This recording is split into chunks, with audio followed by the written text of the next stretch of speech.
Je me fous complètement de ce que tu vas penser de cette magnifique chemise. Regarde comme c'est beau. D'une part, parce que là, en fait, t'es qu'une caméra. D'autre part, parce que j'ai une image de moi assez bonne pour pas être touché par autant de ridicule. Ce qui n'est pas le cas des gens dont on va parler aujourd'hui, dont l'anxiété dans les situations sociales amène à l'isolement, la dépression et le suicide. Et là, ça pue sacrément la merde.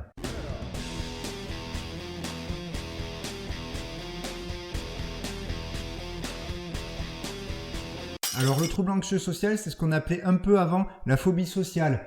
Et c'est un peu les gens qu'on estime les losers de service, c'est-à-dire ceux qui osent même pas se confronter aux gens et dire bonjour. Sauf qu'en fait, c'est pas vraiment ça. Et qui sont pas vraiment si différents des autres êtres humains. Alors pour comprendre exactement, on va déjà définir ce que c'est. Donc une personne atteinte de phobie sociale, elle a hyper peur des situations sociales. Ça peut aller de parler en public, comme à juste regarder une personne en face dans les yeux. Et dès qu'il est dans cette situation, l'anxieux social, il va ressentir une peur tellement grande qu'il peut finir en attaque de panique. Bien entendu, pour pas vivre en enfer, le patient, il va éviter progressivement plein de situations sociales pour pas se flageller à la peur constamment. Le pire en plus, c'est que la plupart reconnaissent le caractère exagéré de leur peur et du coup ils savent très bien qu'ils sont en train de déconner, ce qui n'aide pas pour leur estime d'eux-mêmes. Et on décrit aussi une forme spéciale dans l'anxiété sociale qui est limitée à la performance, c'est-à-dire juste aux situations où on doit vous juger. Et là tu veux me dire, moi aussi ça m'arrive de parler en public et de pas y arriver, et quand je fais mon exposé de groupe par exemple, ou alors moi c'est la même chose quand je dois parler avec un inconnu parce que je suis timide. Et en fait non, parce qu'il y a de subtiles différences entre les timides et les phobiques sociaux, et elles sont plus quantitatives que qualitatives. C'est une magnifique façon de dire que les anxieux, ils sont pleins de comportements que l'on a chez nous, mais en pire. Alors si on prend un axe, t'as les gens à l'aise tout le temps avec les autres, on a ensuite les gens plutôt à l'aise, sauf dans certains cas, comme quand ils vont draguer, parler en russe ou jouer au théâtre. Ensuite, on a les timides, qui sont plutôt réservés et très anxieux dans certaines situations. Et puis là, on passe aux pathologies avec les anxieux sociaux, qui, contrairement aux timides, ont une vie pourrie parce que l'anxiété touche des situations banales comme se promener dans la rue et que plus ils passent de temps avec les gens, plus ils ont peur, contrairement aux timides qui deviennent de moins en moins timides en grandissant avec les autres. Bon, et à la fin du bout, t'as la personnalité évitante qui finit même par s'éviter elle-même et ses émotions dans des cas extrêmes et peut être quasi délirante dans sa vision du monde et de son rapport à l'autre. Maintenant que tu sais tout ça, tu vas dire, alors comment ça se fait que ça soit aussi dur pour les phobiques sociaux d'affronter ces situations sociales très compliquées pour eux? On va voir ça de suite. Bon, de l'extérieur, ce qu'on voit du phobique social, c'est que il y a une situation sociale et que ça lui fait peur direct. Le premier truc qu'on peut rajouter pour comprendre sa détresse, c'est une case sur ses croyances, les croyances qu'il a sur lui et l'image qu'il a de lui-même, qui permet d'expliquer qu'il a aussi peur. Par exemple, si t'es pas sûr de toi pour un oral, tu vas flipper de pas l'avoir et tu risques de bégayer un peu au début. Ça va te stresser. Si par contre tu penses que t'es une grosse merde, une bonne à rien pas intéressante, et que t'es persuadé de te foirer ton examen, là tu vas flipper grave parce que tu sais que tu vas te faire défoncer. Donc ce qui va augmenter la détresse des phobiques sociaux, c'est l'image qu'ils ont d'eux-mêmes. Certains chercheurs, ils parlent même que les phobiques sociaux auraient une image d'eux-mêmes dans leur tête, un peu comme une photo automatique d'eux-mêmes. Genre certains se voient directement comme un enfant sur lequel on gueule en situation sociale, d'autres qui s'imaginent comme un pot de fleurs fanées dès qu'elles se promènent dans la rue. Bref, une image vraiment forte qui s'imprime dans leur cerveau à la moindre situation sociale. Le deuxième point qu'on voit pas et qu'on comprend mal chez les phobiques sociaux, c'est l'inhibition de leur comportement. Quand tu as un oral stressant, t'y vas. Et tu te rends compte qu'au fil de l'oral, tu stresses de moins en moins, comme les chanteurs qui ont le trac qui disparaît dès qu'ils montent sur scène. Le phobique social, au contraire, dans cette situation, il va se recroqueviller sur lui comme une huître, et à ce moment-là, en fait, on a l'impression qu'il bloque et c'est le blanc, mais en fait, pas du tout. Il se place plein de choses dans son cerveau. Au lieu de s'ouvrir à la situation qu'il est en train de vivre, son cerveau va en fait s'auto-observer. C'est-à-dire que quand on demande au phobique social ce qui se passe dans sa tête, à ce moment-là, son cerveau fuse dans tous les sens. Il se concentre par exemple sur le danger, se demande ce que pensent les autres, il scrute la moindre réaction pour se rassurer, il imagine ce que les autres vont dire de lui. Aussi, il peut se concentrer sur son comportement, il réfléchit à ce qu'il doit dire, à comment se tenir, comment terminer la conversation le plus rapidement possible. Et aussi, il se concentre sur ses sensations, il essaie d'analyser si les gens voient qu'il sue, si on voit qu'il est stressé, si ses joues rougissent. Bref, le phobique social, il va se regarder lui et se concentrer sur lui. Ce qui est dommage, parce que le jury va attendre qu'il parle. Ce que lui ne fait pas car il est trop concentré sur l'image qu'il renvoie. Résultat, le phobique social, il rate son examen, s'enfonce, et c'est ce qu'on va détailler dans la deuxième petite partie. On a vu que le phobique social, il a une image de lui très mauvaise, et qu'il se replie sur lui en situation sociale. La question, c'est de savoir pourquoi il en est arrivé là, à ce point, alors que tout le monde arrive un peu à se déverrouiller et à passer la situation sociale, même si on en chie. Si on reprend la situation de l'oral par exemple, le petit monsieur, il flippe grave, parce qu'il pense que c'est un triton des Alpes, il se bloque et il se foire.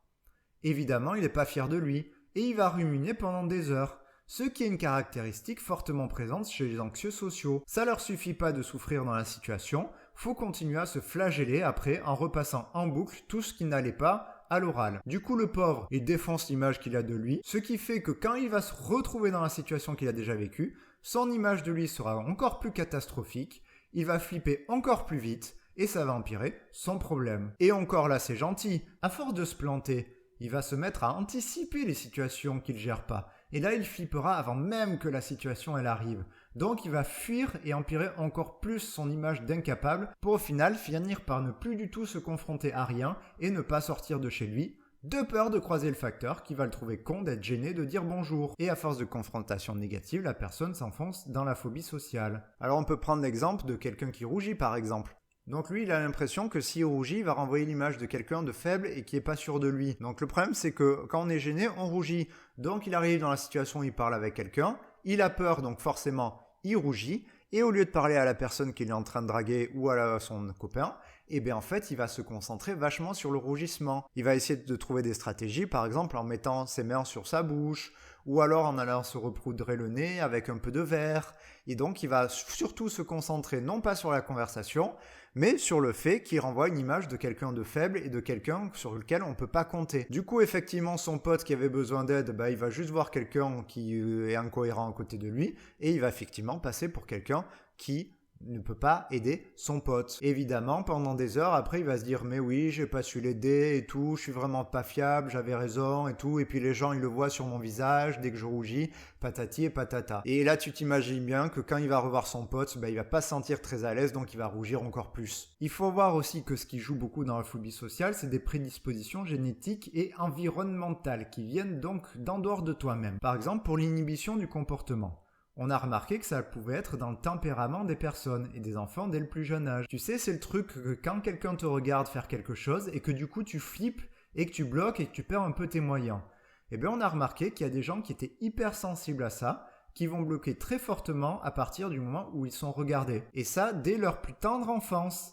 Du coup, le gamin, quand il est jeune, on le regarde, il fait rien, il a un mauvais retour de la situation, et il se bloque de plus en plus et a de moins en moins confiance en lui. Terrain qui va lui permettre de devenir vachement plus facilement phobique social. Les phobiques sociaux aussi peuvent être issus de familles timides ou parano qui ont tendance à fuir les autres. Le gosse du coup, il identifie qu'éviter les autres, c'est une stratégie valable pour vivre sa vie, et il descend dans la phobie sociale. Et évidemment, comme dans la dépression, si on t'a foutu dans la tête que t'étais une merde depuis que t'étais gosse et que t'as intégré une image de toi pourrie, dès le départ, ça risque d'être compliqué pour ne pas continuer et pas s'enfoncer dans la phobie sociale. En fait, les gens ils tombent plus ou moins facilement dans le piège de l'anxiété sociale et une fois que le cercle se lance, l'anxiété sociale finit par pourrir leur vie parce que ça empire progressivement et comme par magie, quand t'as un train qui tourne en rond, si tu fais péter les rails à un moment donné, il revient plus trop au point de départ. On va donc voir ce qu'on peut y faire. Alors avant de commencer, petit aparté sur la phobie sociale. Dans l'entraînement de la phobie sociale, t'as plein de petites techniques qui ont l'air complètement connes, que tu vois même dans Confession intime. Mais ce que savent pas les pseudo-thérapeutes à la con de Confession intime, c'est que la technique en elle-même ne sert à rien, si elle va pas modifier l'image que le phobique social il a de lui. Il y a des règles pour appliquer cette technique, règles que ne suivent pas les gens de Confession intime. Donc il y a des professionnels qui ont été formés pour que ça marche, et que ça modifie l'image de soi, en fait ils n'ont pas été formés pour rien. Comme les cascades, va t'aider d'un professionnel plutôt que de le faire toi-même s'il y a un problème. Va donc falloir s'arranger pour qu'il y ait un effet positif sur l'image de soi. La première chose que l'on peut le tenter déjà, c'est de limiter les dégâts de la phobie sociale et d'inhibition. Parce que comme on a vu, l'anxieux il va se concentrer à fond sur lui-même. Ce qui va le bloquer et l'angoisser fortement. On peut alors utiliser des techniques de concentration pour limiter ça. Si par exemple ton cerveau il est pris à 90% par tes angoisses, on peut lui apprendre à se concentrer à fond sur les lèvres de la personne qui tu parles ou sur son nez. Du coup, ton cerveau, il est un peu moins pris par la peur parce qu'il a quelque chose d'autre à gérer et il se sent mieux. À force, la personne peut même arriver à se concentrer sur la conversation et la suivre et voir qu'en fait, s'il ne pense pas à sa peur, eh ben il n'est pas aussi nul que ça. En fait, c'est ce qui arrive chez les gens qui ont le trac. En coulisses, il y a de la place pour la peur et du coup, ils ont peur, mais dès qu'ils rentrent sur scène et qu'il faut se concentrer sur le public et sur ce qu'on fait, eh ben le cerveau a d'autres choses à penser qu'à la peur et ça va mieux. Pareil pour ton examen, où 2 minutes après le début, t'es à fond dedans et t'as plus peur. Ça permet pas de changer définitivement l'image de soi, mais gérer son attention, ça permet de limiter quand même la peur et le blocage de certains phobiques sociaux. L'une des techniques par contre qui est très particulière à l'anxiété sociale et qui modifie bien l'image de soi, c'est de se filmer. Alors tu vas me dire que c'est complètement débile ça. Parce que toi, quand tu te vois ou que tu t'entends à la caméra, tu ne supportes pas et tu envoies valdinguer la caméra et tu veux pas que les gens te filment et parce que c'est catastrophique de te voir. Oui, sauf que si on prend la logique d'un phobique social. Le phobique social, l'image qu'il a de lui, dans sa tête, elle est pire que tout. Et bien pire que l'image qu'il va voir à la caméra. Si on prend un gars par exemple qui a tellement peur de rougir qu'il fuit tout le monde. Il pense que si on voit rougir, on va penser qu'il est faible et incompétent. On le met devant la caméra, on le fait rougir et décrire ce qu'il ressent, et là, il te sort qu'il est rouge à 50 sur 10. Qu'on dirait une grosse tomate qui se supporte pas. Et après, du coup, tu lui montres la vidéo de lui en train de se décrire. Et le but, c'est de trouver un choc entre ce qu'il voit et ce qu'il est en train de décrire. Parce que lui, il se décrivait comme une tomate, mais en fait, il est en train de voir que c'était exagéré, qu'en fait, il rougit qu'à 8 sur 10, et pas à 50 sur 10. Ça va donc pouvoir modifier l'image qu'il a de lui, parce qu'il va voir qu'en fait, c'est moins pire que ce qu'il pensait. On peut aussi essayer de confronter le phobique à sa peur et à son image par des moyens tout cons, genre juste regarder le thérapeute dans les yeux, pour que la personne elle arrive à ne plus fuir l'image qu'elle a d'elle-même en détournant le regard comme elle le fait habituellement. Et ça, c'est des trucs facilement faisables en cabinet ou chez soi, avant de passer au gros du boulot, qui va être de tester tout ça avec des vrais gens qui peuvent penser du mal de toi. Et il y a un truc très rigolo qui s'appelle les expériences comportementales qui servent vachement, car elles vont permettre de tester si l'image que les gens ont d'eux sont vraiment la bonne. Le but, c'est de monter une petite expérience pour voir si le phobique il a tort ou raison de penser ça de lui. Par exemple, le gars, il fuit les relations car il se trouve pas intéressant. Donc on va préparer une sortie où on va voir s'il est vraiment intéressant. On prévoit des scénarios de dialogue, on va prévoir comment une personne réagit quand il n'est pas intéressant. On décide que si le gars à qui il parle se tait ou se casse, c'est mauvais signe. Par contre, s'il répond, ça veut dire qu'en fait, ce qu'il a dit, c'était intéressant. On va tester sur 10 personnes et on compte les points à la fin. Et il n'y a rien de mieux que de tester en réalité pour mettre en doute une croyance. Donc là, il y a plusieurs possibilités. Soit le gars, il va se rendre compte qu'en fait, il est plus intéressant que prévu. Voilà. Soit on va voir qu'il a raison et qu'il n'est pas du tout intéressant. Mais du coup, on va plutôt aller vers un entraînement des compétences sociales pour qu'il apprenne à devenir plus intéressant. Parce que c'est vrai qu'après 10 ans d'anxiété sociale, les compétences sociales, on n'a pas eu le temps de beaucoup les travailler et on peut être complètement à la ramasse socialement. Mais c'est pas grave, ça se réapprend. Et si la personne a encore trop peur et qu'elle bloque en situation, on repart chez soi ou dans le cabinet pour avancer, on choisit une situation moins dure à travailler, ou alors on va tester l'image de soi par l'intermédiaire de sondages qu'on va distribuer à des personnes. Bon, évidemment, là on se concentre pas mal sur le présent, mais si l'image négative de soi elle a été martelée dès l'enfance par des parents un peu cons, un petit retour sur les croyances et sur le développement de la personnalité va être un peu essentiel. Un peu comme dans la dépression où l'impuissance acquise pouvait venir de toi gosse. Du coup, toutes ces techniques, en fait, elles tournent autour d'une idée, c'est de tester l'image de soi, de la remettre en cause et la rendre plus réaliste pour diminuer la peur et voir que la personne est quand même vachement plus capable que ce qu'elle pense. Ou alors si elle n'est pas du tout capable, c'est de l'entraîner à être capable. Par contre, tu vois, il y a plein de techniques qui ont l'air hyper simples à mettre en place, mais je le répète,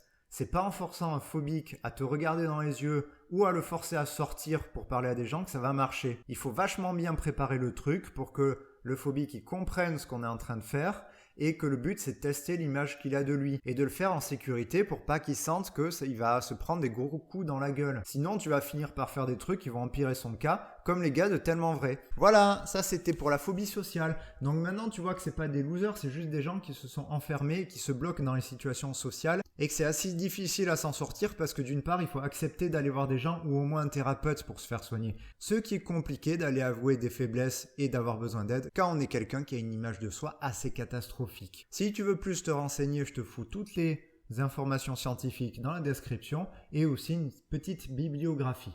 En attendant, tu peux toujours te renseigner sur d'autres maladies sur ma chaîne et rassure-toi, j'ai pas de chemise pire à porter la prochaine fois.